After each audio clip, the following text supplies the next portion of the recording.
现在又出现同样的问题了。你看哦，就这样。那如果我放音乐的话，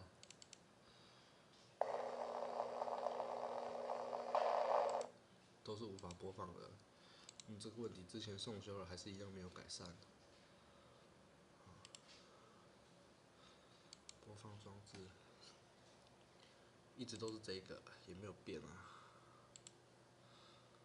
都没有动过啊，就这样吧。那每次这个情形都是必须要，